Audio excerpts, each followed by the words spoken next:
Hello and welcome to Woodbridge, the best town around. My name is John McCormick. I'm the mayor of this great town, and we are here today at the Cypress Recreation Center in Port Reading for a terrific announcement of the construction of level playing fields and other recreational amenities at this great facility. I have a whole lot of people up here to introduce. I'll skip the speakers, so we're going to be speaking later. From Buddy Ball, we have Dan Taylor. From the cafe inside, we have Lillian Chavez. We have Mary Carafa from the STARS program. We have a couple of young men from their cooks at the cafe inside. We have Marissa. Oh, you're going to speak. I'll save you later.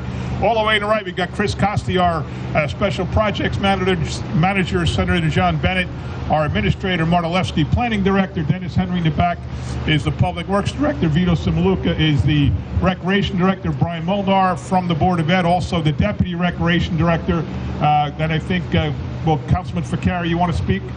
All right, then Councilman Greg Ficarra is here, and I think the rest of the people up here are going to speak. So let me give you a quick bit of history here. This used to be the Hess Training Center. Even before that, and Brian can explain, it was Father Milo's Hall when it was owned by St. Anthony's, which is right across the street, St. Anthony de Padua Church on Port Reading Avenue. I remember playing here when I was in a Knights of Columbus basketball league in the 80s, and we were the Island team, and that this was Port Reading's home court, and we always had a whole lot of basketball games here. So this building has gone through a whole lot of different uses. But several years ago, as we were talking to Hess, they were in the process of, I guess they were purchased, and the company came in and divided up the assets and sold the gas stations over here, sold the terminal to Buckeye, and the tank farms to Buckeye, sold the building to the Turnpike Authority, and dismantled all their assets. So we had the thought that we would ask Hess. We were very cooperative with them, and we helped them a lot, so we asked them for the building as a, I wouldn't say as a trade or as a payback, just basically thought that they would be generous after all the help we gave them, and sure enough, they donated this building to us, this building and all the land. So the first thing we did is turn it into a recreational complex for cheerleading and wrestling. Those are the two sports that really get the short straw when it comes time for allocating gym space. The cheerleaders would go down to East Brunswick and pay a lot of money to cheer.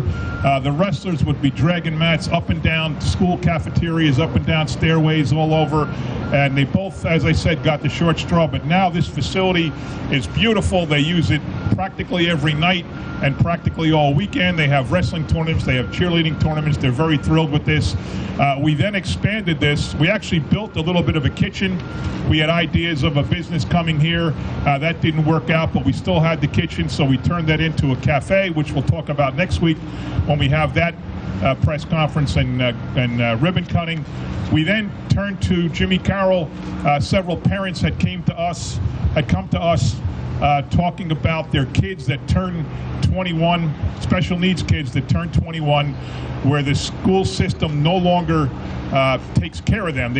When they graduate at 18, they still have 3 years to stay in the school program, the RISE program, and we'll hear about RISE next week. They're the people who staff our cafe, but they wanted to know what could the town help them with in terms of their kids turning 21 and no longer being able to participate in school programs. So Jimmy did a whole lot of research, looked all around, and came up with Our House, Inc., which had 5 facilities up north. And now we rent it out. We built an addition and then give that space to Our House, and there's 21 now? 21 special needs adults over the age of 21 that come here every single day, and they go out to employment opportunities from here. They go out to recreational opportunities from here, and this facility is going to be a combination of use by the special needs adults daytime and by our special needs youth and teenagers nights and weekends. This is going to be what they call a level playing field. The closest one is in Roosevelt Park. It's a field that's level. It's got a certain type of material that wheelchairs can go on it, and any kid with disabilities with crutches or anything can go on it. There's also going to be a couple of basketball courts here. There's going to be pickleball courts here. It's hard to describe pickleball. It's sort of a cross between ping pong and tennis that senior citizens are very, very fond of playing. There's going to be a track around the entire facility. There's going to be a greenhouse so that the Our House citizens, as well as the RISE program. Citizens can learn skills. It's going to be a fantastic facility. It's all because of the donation in Hess, and it's all because of the vision and the hard work of a whole lot of people. Let me introduce the first of those people who helped make this happen, and that's our Assembly Speaker and our good friend Craig Coughlin. He, by virtue of having the ability to put items in the budget, entered a $1.5 million grant to the Township of Woodbridge that we are using to construct this facility. So first we got the building and the land for free, and then we got free money from the state to build the facility. So it's ultimately working out terrific for the Woodbridge Township taxpayers. And now I'd like to introduce and ask to say a few words our good friend, our Assemblyman, and the State Assembly Speaker, Mr. Craig Coughlin. Thank you, John. Thanks, everybody. Thank you for that kind introduction, and thanks everybody for being here. Today is a really special day for Woodbridge Township for sure, but especially for the special needs population. As the mayor mentioned a year or so ago, I committed to him that we would try to get him a special needs facility grant, and we were able to secure a budget appropriation of $1.5 million to do just that. And it makes an awful lot of sense because Woodbridge has really now established itself as a hub for special need programming for both children and adults.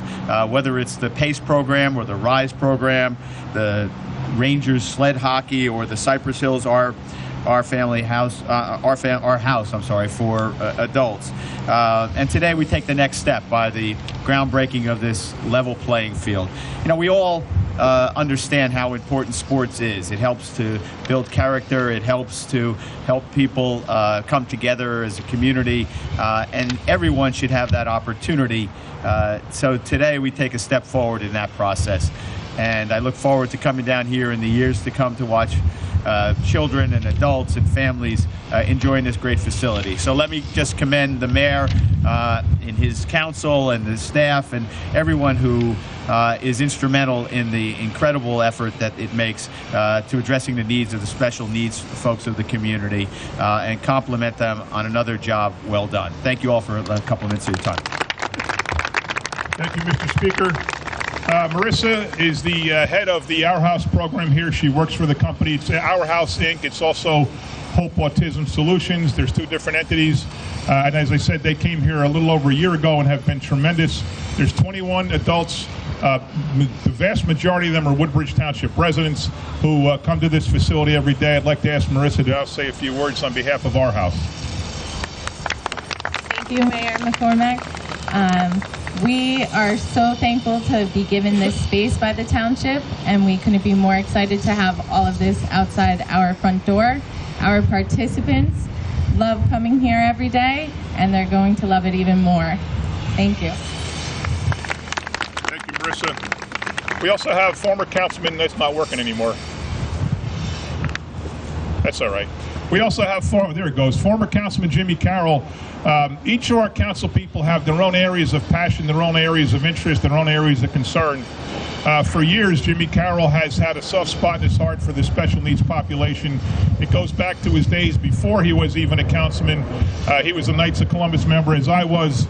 We've done hand in hand together, going out to Middlesex County College and serving burgers and dogs and doing all kinds of great programs for special needs, the special needs population there. He's, through the Ford's Knights of Columbus, done the 101 program, where once a month the kids come out and have dances and events, and that's just been something that he's always cared about. So after he retired from the council, we put Jimmy on the payroll, and he now works here in this facility and oversees the entire programs, both for Buddy Ball, for RISE, for STARS, for Our House, all the different age groups that we have of special needs for the special needs population. Now I'd like to ask former Councilman Carroll to say a few words. Thank you, Mayor. First of all, I want to thank the Mayor for asking me to do this. It was a great honor. We've got a really great team that is supporting us. The Mayor, the Council, everybody involved with this facility. It's a great facility, but this is just the second step in our growth. We're going to bring more programs in. We're going to look to improve to make things better. And with John McCormick as mayor, we know that's going to continue to happen, and the council has been so supportive. So I just want to thank everybody. I want to thank our house. We brought them down, and so far they're doing a great job, and we look forward to continue to work with them to even make the program better. Thank you so much. And I'd like to bring up a young lady who's the mom of a special needs young lady, not young lady anymore. Journey's got to be in her 20s, right? She'll be 25. She'll be 25. We remember her when she was 5. I think Jimmy and I go way back.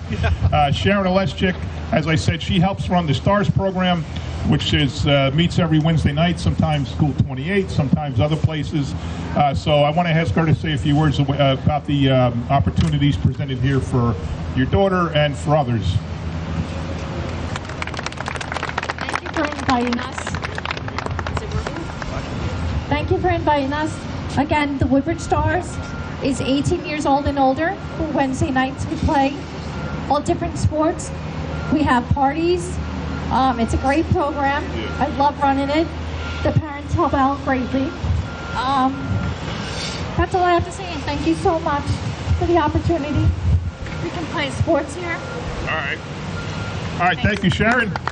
We also have the Buddy Ball program, which started way back in the early 1990s. I remember watching John Eberhard taking kids bowling when Buddy Ball started. It expanded into baseball, softball, basketball, soccer, now hockey. So there's so many things, so many opportunities, as Jimmy said, in Woodbridge when you have a kid with special needs. The head of our Buddy Ball program is Dan Taylor. I'd like to ask him to say a few words.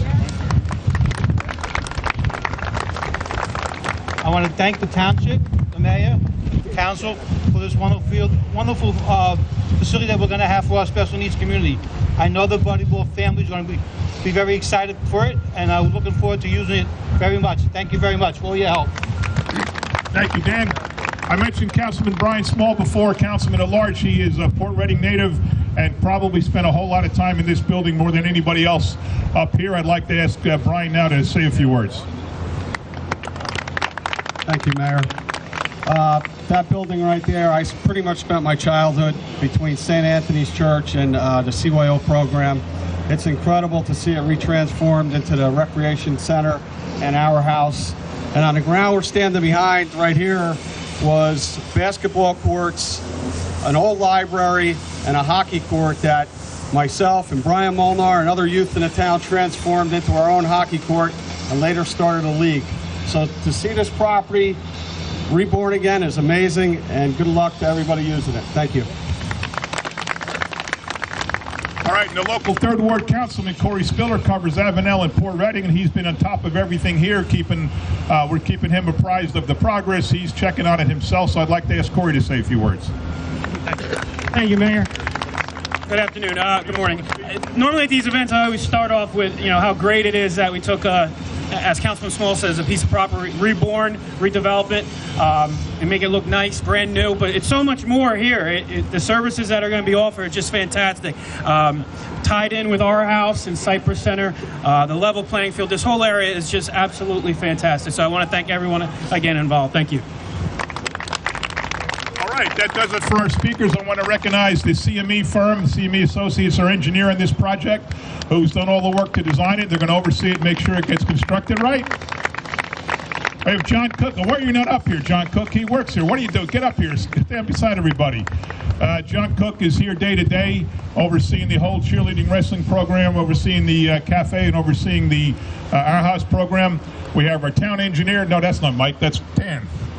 We have our press guy, John Haggerty, who put together this event. Our communications director. We have Santa Claus, Kevin Santa Claus over there. Welcome. Thanks for coming out. He's getting ready, growing the beard, getting ready for the season in 2 months. I think that covers everything. So do we have a ribbon, John? No, you have shovels. Oh, we have shovels. That's right. We're doing shovels. We're all going to take a shovel and throw dirt over there. So let's get that done now.